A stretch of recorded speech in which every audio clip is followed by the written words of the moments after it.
Vamos a comenzar.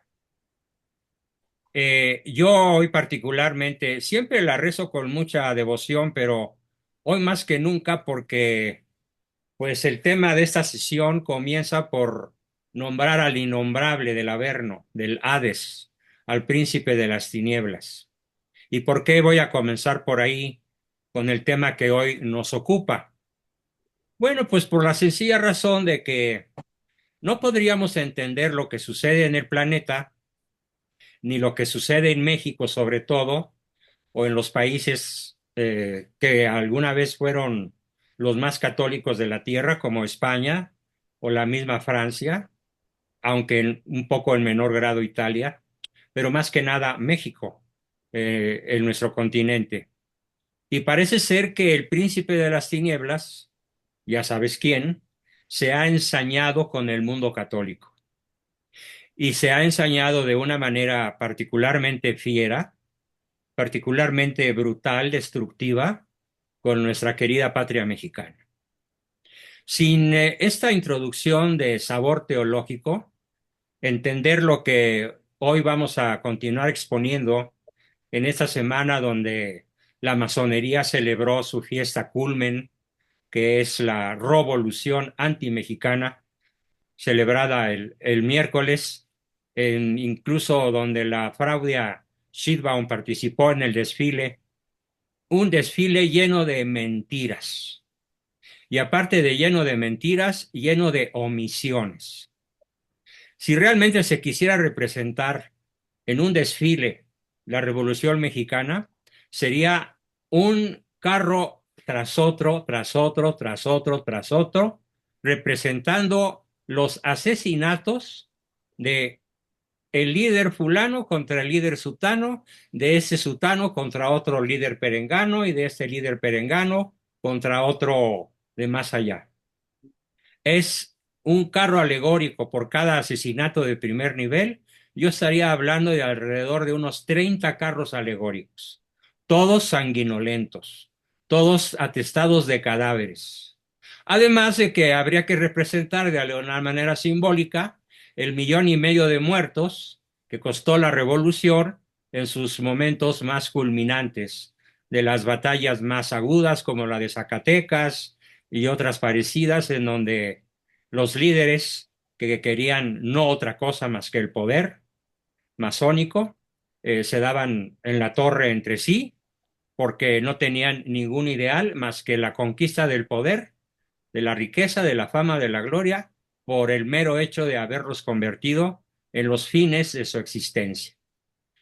Eh, ¿Y qué es lo que, como dice el título de la invitación de hoy, qué nos deja en el México moderno, perdón, qué nos deja en el México contemporáneo, en el México de hoy? ¿Qué podemos observar de una manera aguda, de una manera amplia, detallada y bien pensada, desde un punto de vista múltiple, multidisciplinario, donde podemos verlo como psicólogos, como filósofos, como teólogos, como historiadores, pero sobre todo como personas informadas de lo que muy pocos tienen acceso a conocer?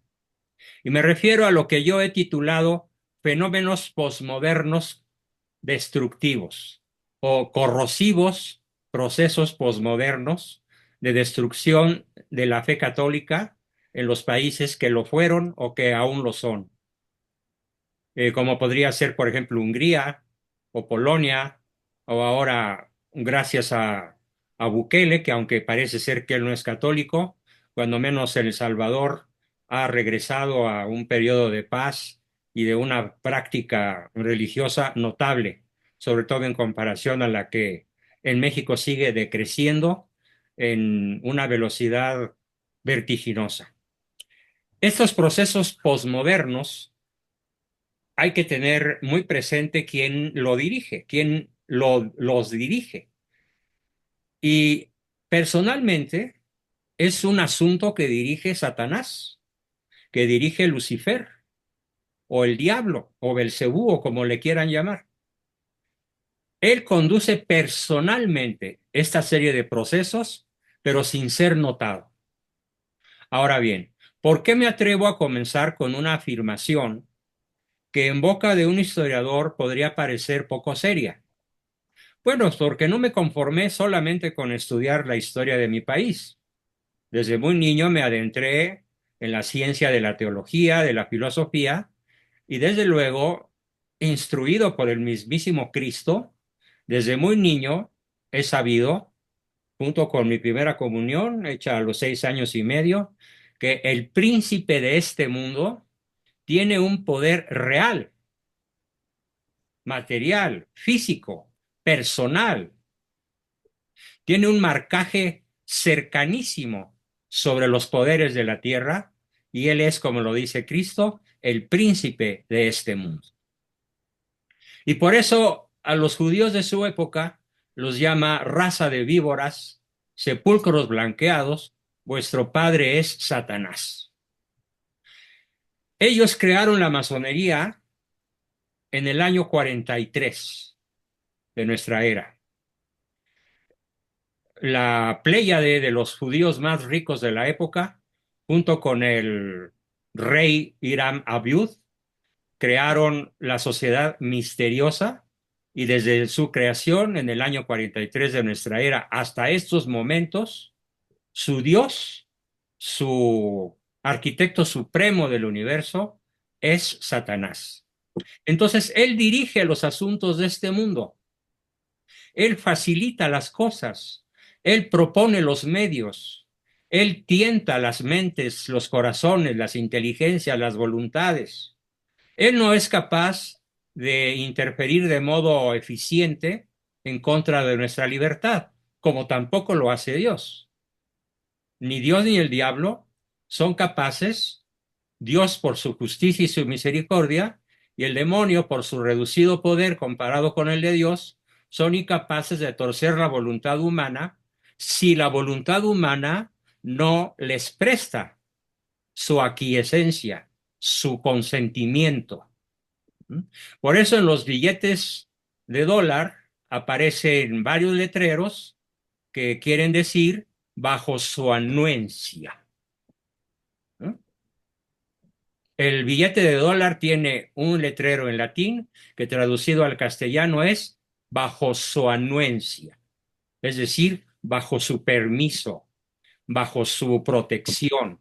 El dólar, la moneda que todavía gobierna la tierra en gran medida, está hecho, está concebido, está manejado, está enfocado, está invertido principalmente en el combate a la fe católica y en las guerras. Y claro, también en otros fenómenos como las pandemias artificiales, como la que acaba de arrancarse desde el 2020 y que esperemos que no se les ocurra pronto, cuando menos otra, pero se ve venir. Y todo eso es obra instigada por el demonio. Él no tiene que hacer las cosas de orden material. Él no mueve muebles o mueve los vientos o los mares, no, aunque pudiera hacerlo. Y se conocen periodos de la historia en donde él ha intervenido materialmente, causando fenómenos que no tienen otra explicación más que la de su intervención. Pero generalmente, al igual que el Señor Dios de los cielos, Padre nuestro Todopoderoso, se vale de la voluntad humana. Y la voluntad humana ha cedido el mando al príncipe de este mundo, sobre todo en los poderes fácticos, que se conocen con el nombre de Supremo Gran Sanedrín Sionista, que a su vez tiene bajo su poder a la inmensa mayoría de los gobernantes oficiales y no oficiales de este mundo. Vamos a ver que lo peligroso de todo esto, aparte de que el demonio opera de tal manera astuta e inteligente que nos hace creer que no existe, que él no tiene nada que ver, que es un asunto propio de curas infierneros, pueblerinos y analfabetas, y la gente, incluso culta y hasta de los que se dicen católicos, se tragan el cuento. Y ya tenemos hoy, por ejemplo, un porcentaje bajísimo de católicos que creen en la presencia real de Cristo en la Sagrada Hostia. El 52% de los católicos mexicanos cree que Cristo está realmente presente en el Santísimo Sacramento del altar. Y los otros 48% de los autoconfesados católicos no lo cree. Esto evidentemente es una instigación demoníaca, pero no se puede dar el éxito de esta instigación sin la participación activa o cuando menos descuidada de la voluntad y de la inteligencia humanas. Así que otra de las características del príncipe de este mundo es que suele presentarse con los ropajes del bien honesto. Por ejemplo, podría poner, no sé, docenas de ejemplos, pero hay uno sobre todo. ¿Cómo se le llama al aborto en México? No se le llama aborto, ¿no? ¿Cómo se le llama? Salud sexual y reproductiva. Programas de salud sexual y reproductiva. Sexualidad responsable. Sexualidad integral. Pero sobre todo se le llama salud. Acceso a los servicios de salud reproductiva. ¿Qué quiere decir? Clínicas aborteras. Clínicas aborteras. Una de las primeras cosas que anunció ya Trump que va a hacer es darles la libertad, exonerar a las personas que todavía están encarceladas bajo la bota de Biden por haber rezado, hincados, el Santo Rosario o algunas otras oraciones delante de las casas, de los edificios o de los hospitales en donde de manera abierta y cínica se practica en los Estados Unidos el aborto. Están en la cárcel. ¿Quién instigó a Biden para decretar esto? Pues no se le ocurrió a él, como tampoco se le ocurrió a él darle permiso a Ucrania para lanzar los misiles a Rusia. Es obra del demonio, hay que entenderlo, pero todo está en nombre de la libertad, del progreso, de la salud, de la fraternidad, de la unión entre los hombres, del, de la ciencia, del avance de la tecnología, etcétera, o del combate a la riqueza, porque las fábricas de armas tienen un desparrame económico formidable, lo cual es cierto, ¿sí? Las naciones mejor armadas de la Tierra son las que tienen los menos índices de pobreza de la Tierra. Desgraciadamente así es, la correlación es perfecta. Entonces, se presenta pues el demonio como la pura verdad. Ahí está lo interesante de mi planteamiento, que para muchos de nuestros hijos, nietos y aun bisnietos, que ya algunos tenemos, la pura verdad es la gran mentira. ¿Cuál es la gran mentira?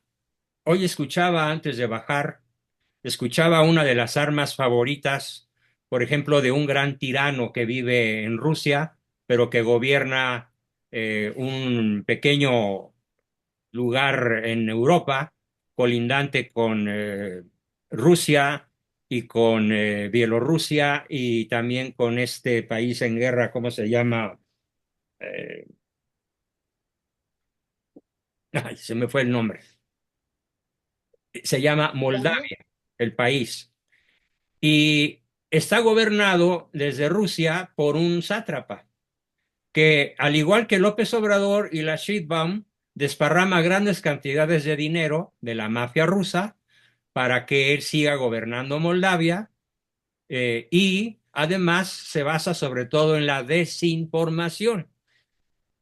Pero qué curioso, como Moldavia es un país chiquititito, más pequeño que el estado de Tlaxcala o de Aguascalientes, para que tengan una idea, eh, pues resulta que la desinformación en la que muchos de nosotros estamos aplastados, sometidos, embaucados, engañados, se nos presenta como la única verdad que está al alcance de nuestros ojos, de nuestros oídos y de nuestra lectura. La desinformación. ¿Y por qué? Pues porque el Satanás es el príncipe de la mentira, aparte del príncipe de este mundo. Y lo peor de todo esto es que la gran mayoría, incluso de los católicos, por no decir de los líderes visibles, que incluso fueron bautizados como católicos o cristianos, pero que por lo que sus comportamientos evidentes son radicalmente anticristianos, aunque se les ponga el ropaje del bien hacer, del bien ser, de la salud, del progreso, de la paz, de la riqueza, de la tecnología y de la ciencia. Dentro de plazos más o menos largos o más o menos cortos, estos procesos que voy a destripar, que voy a revelar ante ustedes, son sumamente atractivos en su comienzo. Es como las drogas.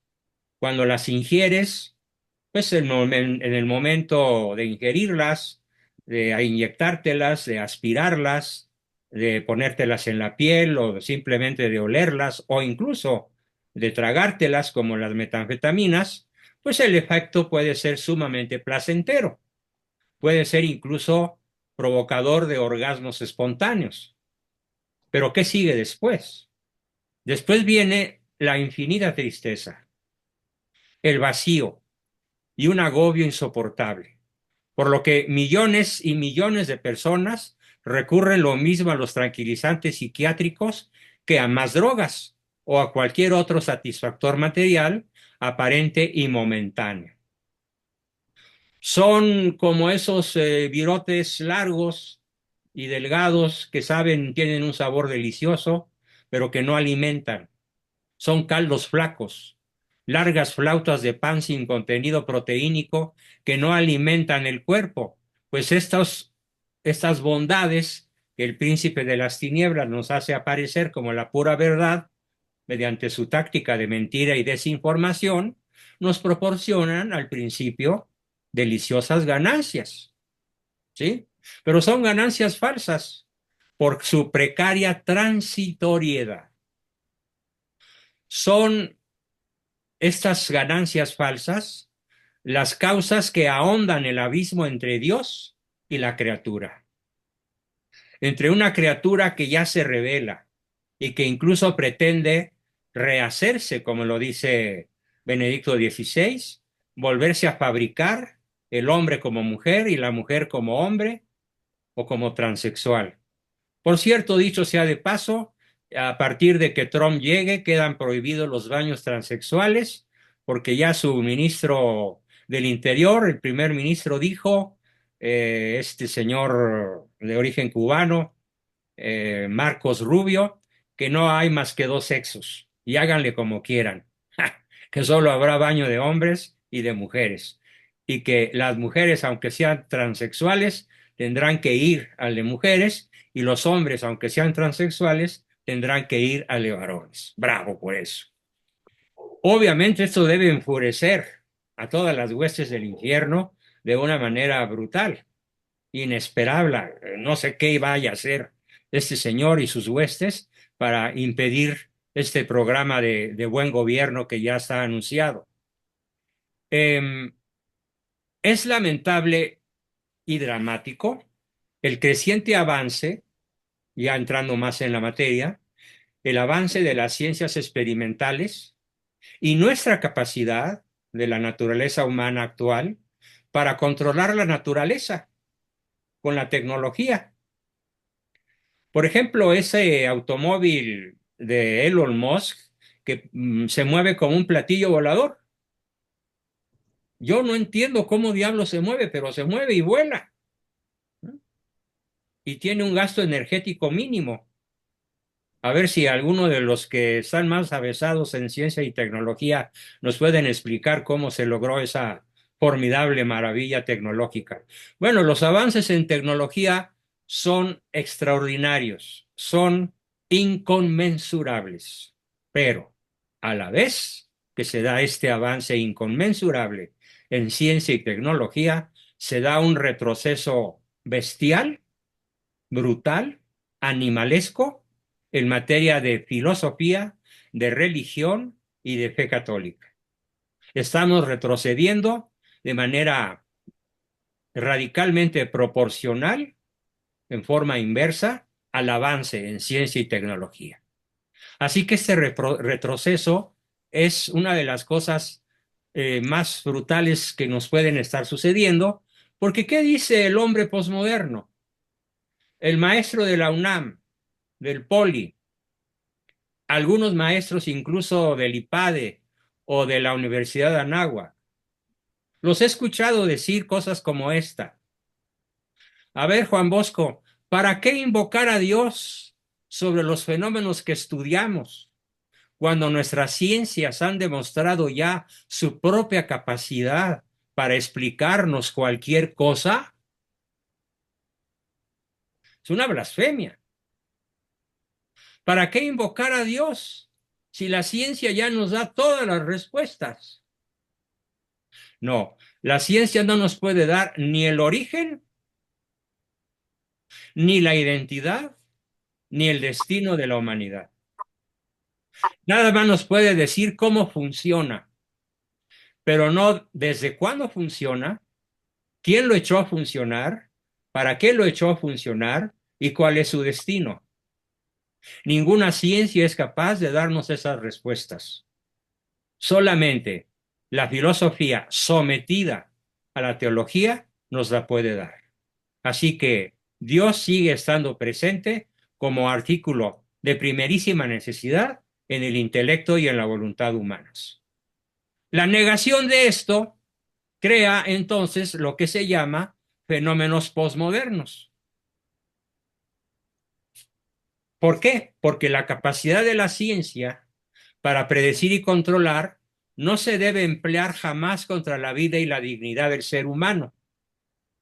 Pero hoy la ciencia y la tecnología se aplican a realizar abortos en unos cuantos minutos de una manera tecnológicamente perfecta, y los productos, los desechos de ese ser humano absorbido por la aspiradora que se coloca en el vientre materno para absorber al feto, es procesada lo mismo para colorantes que para saborizantes que para otra multitud de usos industriales. Estamos hablando de un crimen que clama al cielo, porque estamos convirtiendo a una persona en un producto químico, despersonalizándolo, deshumanizándolos, arrancándoles la posibilidad de la vida que es el don de Dios supremo para la humanidad. Esto es una explosión de libertinaje y trivialización de lo sagrado. Hemos trivializado, hemos desacralizado lo sagrado. Por sí mismo, esto es un mensaje de orden filosófico, por sí mismo, el método científico, al acumular datos, información, conocimientos, no llega a la sabiduría sin Dios. Sin un origen, identidad y destino, la ciencia se arrastra coja, muda, torpe y sin dirección trascendental, porque sufre limitaciones inherentes a ella misma, que restringen indefectiblemente la posibilidad de predicción científica en determinados temas y asuntos, tanto hacia adelante como hacia atrás. La ciencia no conoce la revelación. La revelación no está en el campo de la física cuántica, de la química avanzada, de la astronomía intergaláctica. No está a la vista en los microscopios ni en los telescopios. El origen, la identidad y el destino siguen siendo asuntos teológicos, filosóficos y sobre todo siguen siendo la principal fuente de revelación y de intervención en la vida humana por parte de Dios. No lo podemos hacer a un lado por más que queramos. El mismo Albert Einstein se cubrió de gloria con una frase que lo hizo famoso en el mundo católico, no en el mundo de la física, donde ya tenía un premio Nobel. Cuando lo felicitan por sus premios y sus descubrimientos en astronomía y física, los científicos lo rodeaban y lo acosaban a preguntas. Y él decía, a ver, pues ahí les va la explicación, y agarraba su gis y su pizarrón y se ponía a escribir allí una infinita cantidad de fórmulas inextricables para los no matemáticos y los no físicos, y al final de la clase decía, pero queridos amigos y compañeros científicos, lo que a mí realmente me interesa, fíjense, lo que a mí realmente me interesa es saber qué había antes del Big Bang, porque lo que sigue son meros detalles. Genial, Albert Einstein. ¿Sí? Así que la filosofía y la teología, tomadas con la humilde conformidad intelectual del que es capaz de abrazar la verdad objetiva, la verdad ontológica, obligan a las ciencias empíricas a reconocer su incapacidad para explicarnos todos los fenómenos, así como para explicarnos nuestro origen primero y nuestro destino sobrenatural. No lo pueden hacer. En ese sentido, me declaro anticientífico. Sobre todo ahora que está tan de moda la presidenta con A mayúscula, dizque científica con A mayúscula. A la presidenta esa que dijo que en México se han plantado 100,000 millones de árboles en 1 millón de hectáreas, y ya el otro día me sacaron la cuenta de que solo podrían ser árboles en miniatura para que cupieran 100,000 en 1 metro cuadrado. La científica. Entonces, la causalidad primera, o sea, Dios, solo puede comprenderse en el ámbito filosófico. La teoría de la evolución explica probablemente, aunque es una teoría, cómo se van transformando los seres una vez que ellos existen. Pero no nos dice ninguna ciencia cómo comenzó su existencia. La astronomía nos puede decir cómo funcionan los planetas, las estrellas, las constelaciones, pero no nos pueden decir nada sobre su origen. Y así cada ciencia. La biología va a estudiar la vida una vez que ella exista, pero la biología no nos puede explicar el origen de la vida. Entonces, ¿en qué consiste, básicamente, en qué consiste la serie de fenómenos que hoy comienzo con el enorme gusto de explicárselos? Comienza por el proceso de ateización. Como lo dije en la sesión del miércoles, nuestros males se deben a que la revolución antimexicana ha logrado expulsar a Dios del 95% de nuestras aulas, de casi 100% de nuestras universidades y de cuando menos el 48% de los hogares. Cuando menos, si no es que de muchísimos más. El primer fenómeno que vamos a analizar se llama desacralización de lo religioso, la desacralización de lo sagrado. Esto es herencia de la revolución anti-mexicana. Es el primer fenómeno de alrededor de 20 que vamos a estar exponiendo en lo que resta de aquí a fin de año. Lo intrínsecamente sagrado, en eso consiste, se convierte intencionalmente en cosa profana. Una de tantas formas de desacralización son las burlas al santoral cristiano, mediante mecanismos verbales blasfemos, eponímicos, paranomásicos y sinecdotales. ¿Qué es una paronomasia? semejanza fonética entre dos vocablos muy parecidos, pero de significado distinto. Por ejemplo, adoptar y adoptar voces que solo se distinguen por la vocal acentuada. Lago y lego, jícara y jácara, es un efecto literario conseguido mediante paronimias. Un epónimo es un nombre que designa un pueblo, un lugar, un concepto o un objeto de cualquier clase que se deriva a su vez del nombre de una persona. Y la eponimia es una costumbre ya presente en épocas arcaicas en que no era infrecuente llamar a un periodo por el gobernante que ocupase el cargo. Así, en la Atenas clásica, los años se llevaban el nombre del príncipe que gobernaba.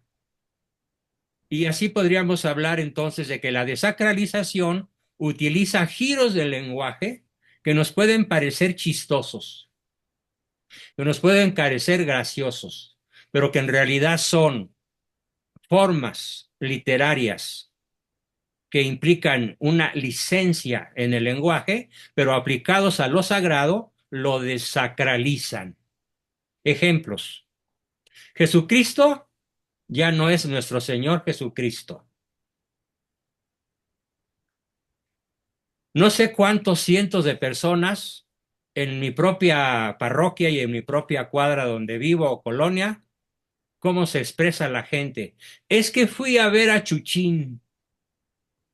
¿Quién es Chuchín? Sí, pues el del altar, hombre. Hasta me confesé con el curita ese que tiene a su amante escondida en la sacristía y nos habla de cosas como si él fuera un santurrón. Chuchín es nuestro Señor Jesucristo. La Santa Misa no es la Santa Misa, es el rollo ese, aburrido e insoportable. El sermón del sacerdote es una buena dosis de Prozac, de tranquilizante aburrido. La posada no es abrir las puertas del hogar y del alma a la Sagrada Familia. Ahí vienen las posadas. ¿Qué son las posadas? Una pachanga con borrachera, bailongo y comilona. No es abrirle las puertas, la posada, a la Sagrada Familia, a la Virgen embarazada y al Señor San José y su callado. No, es una pachanga, lo repito, con borrachera, bailongo y comilona. Y ojalá ninguno de mis alumnos incurriese en una desacralización semejante, sino que aunque fuera una fiesta navideña, hubiera un momento para decir, este hogar queda abierto a que nos visiten los miembros de la Sagrada Familia, tanto de manera simbólica en nuestro hogar, como de manera real en nuestro corazón, en nuestra inteligencia y sobre todo en la Sagrada Comunión. Eso sería una verdadera posada. Casarse ya no es celebrar un sacramento. ¿Cómo se refieren ahora las chamacas y los chamacos? Bueno, la chamaquiza de ambos sexos al matrimonio. Ah, ¿te vas a suicidar? Bueno, hace rato estaba yo en la mesa con la fiesta de cumpleaños de mi esposa, que hoy vinieron familiares, amigas, parientes a saludarla y felicitarla, y estaban dos de mis nietas platicando sobre su futuro matrimonio, una de 23 y otra de 25. Y una de ellas le preguntó a la otra, ¿y cuándo es la fecha de tu suicidio? Y yo iba pasando por ahí y le dije, ¿cómo que tu suicidio? Pues ya te quieres despedir de este mundo cruel. No, bueno, abuelo, del matrimonio. Bueno, se llama santo matrimonio, es un sacramento y me indigna que en mi casa una nieta mía se esté refiriendo al matrimonio con el nombre de suicidio. Ay, perdón, abuelo, perdón. No sabíamos que estabas por aquí tan cerca. Pues aunque no esté cerca, es una brutalidad que se expresen así de algo tan sagrado. Sí me enojé, la verdad sí me enojé. Y no voy a ofrecer disculpas porque mi cólera es santa cólera. Más bien las que tendrán que pedir disculpas son ellas, no yo. Las niñas de colegios confesionales se carcajean con chistes irreverentes de diversos grados de ingenio, pero sucios. ¿Mm? La muerte no es el paso más importante de la vida, sino la santa muerte, la figurita esa llena de brillantes, de plata y oro que adoran los narcos. Y que incluso algunos colegios particulares de la zona, como el Miraflores o el Irlandés, han tenido que expedir directrices escritas, circulares dirigidas a los padres, para que los varones no lleven en sus playeras deportivas la estampa de la Santa Muerte, la de los narcos. O impresas hojas de marihuana. Y abajo, I love. Más claro no canta un gallo. I love marihuana. ¿Mm? A los 12 años, niños de sexto de primaria. El fenómeno desacralizador constituye un testimonio flagrante de la tradicional vena contestataria y subversiva del mundo hedonista frente a las presiones de las normas universales y religiosas. Desacralizar lo que de suyo es santo es una de las muchas herramientas exitosamente corrosivas que nos ha dejado la revolución antimexicana, en donde se suprimieron todas las fechas del santoral católico. Y al Jueves Santo ya no se le llama Jueves Santo, ni al Viernes Santo se le llama Viernes Santo, ni al Sábado de Gloria, Sábado de Gloria, ni al Domingo de Resurrección, Domingo de Resurrección. Ahora, ¿cómo se le llama? En un lenguaje puramente desacralizado. La Semana Mayor, o mejor aún, las vacaciones de primavera. Y en vez de ir a la visita de las 7 casas, y en vez de cubrirse la cabeza con ceniza y hacer penitencia e ir a los santos oficios, la gente se va, si es del sexo femenino, a exhibirse con su bikini más impúdico, aunque sea una señora de 60 años o más, en donde ya no da pena su desnudez, sino su vejez, pero está desacralizada. El cuerpo ya no es sagrado, es para el gozo, para el refocile, para el chupe, para la comilona, para el tequila. Y si es de bajo nivel social, pues para el mezcal o el pulque.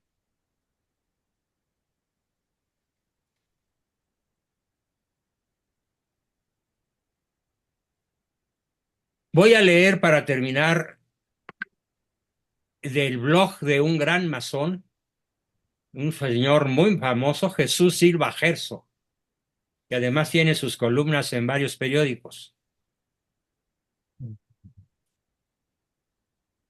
Dice Jesús Silva Gerso a manera de queja: con velocidad inaudita, prácticamente en silencio, se han reformado un buen número de constituciones de los estados. Una curiosa sintonía ha puesto de acuerdo a las más diversas legislaturas. El matrimonio del PRI y del PAN ha acelerado los cambios. No se trata de reformas constitucionales para que los estados hagan frente a la crisis económica. Son transformaciones institucionales para rendir cuentas a la ciudadanía.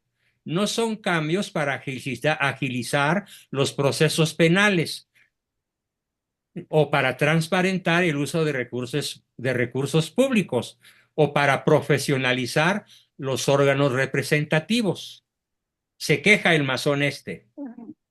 Como en San Luis Potosí, como en Aguascalientes y otros estados de la República, aunque cada día son menos, de 30 quedan nada más 13, son cambios que le dan forma de ley al dogma religioso. PAN y PRI están aliados en la demolición del heroico Estado laico masónico. Más claro no canta un gallo. Así que los masones consideran la demolición del Estado laico como esos estados en donde todavía los legisladores cuerdamente, atinadamente, asertivamente, blindan la vida humana y siguen penalizando el aborto. Yo no digo que con cárcel, porque qué culpa tienen los niños, pero sí con otras muchas alternativas que una ley inteligente debería haberse promulgado, considerado, escrito y lanzado, porque es un asesinato muchísimo peor que el que comete un adulto contra un adolescente que se puede defender o contra otro adulto que teóricamente al menos se puede defender contra alguien que no se puede defender. Y esto no puede permanecer impune. Y los masones dicen que estar en contra de la despenalización del aborto es una lamentable destrucción, una lamentabilísima demolición del glorioso Estado laico y masónico. Vale la pena entonces que reflexionemos en qué grado, en qué medida la masonería Doble. se ha incrustado en nuestros gobiernos. Cuando él escribe esto, las cifras eran al revés. Eran 17 constituciones locales, han seguido, dice Jesús Silva Herzog, han seguido el tiránico y arcaico dictado de la Iglesia Católica para incorporar a su texto la consigna eclesiástica de que la vida humana empieza desde el instante mismo de la concepción y considerar al cigoto, o sea, al fetito, antes inclusive de su implantación en el endometrio, como un ser humano con plenos derechos. O sea, considerar al cigoto como un ser humano con plenos derechos es un tiránico y arcaico dictamen de la Iglesia Católica que debe ser demolido. Maca, Maca, mira. Antes, hace algunos años, cuando él escribe ese artículo, eran 17, quedan 13 y avanzando en el proceso de desacralización de la vida humana. Bien, pues con eso terminamos nuestra exposición número 1 sobre el corrosivo proceso postmoderno, legado de la revolución de 1910 y que ha ido avanzando paso a paso, trecho a trecho, golpe a golpe, piedra a piedra, charco a charco, hasta cruzar del otro lado del río. Pero de este lado estamos los pro vida y del otro lado está el abismo de la muerte, a donde nos conduce este proceso de desacralización de la vida humana. Y como lo dije el lunes y el miércoles, la expulsión de Dios, porque ya la ciencia nos ha dado todas las respuestas a cualquier enigma que nos queramos plantear, lo cual es radicalmente falso. Bien, preguntas, aportaciones, comentarios, etcétera, adelante.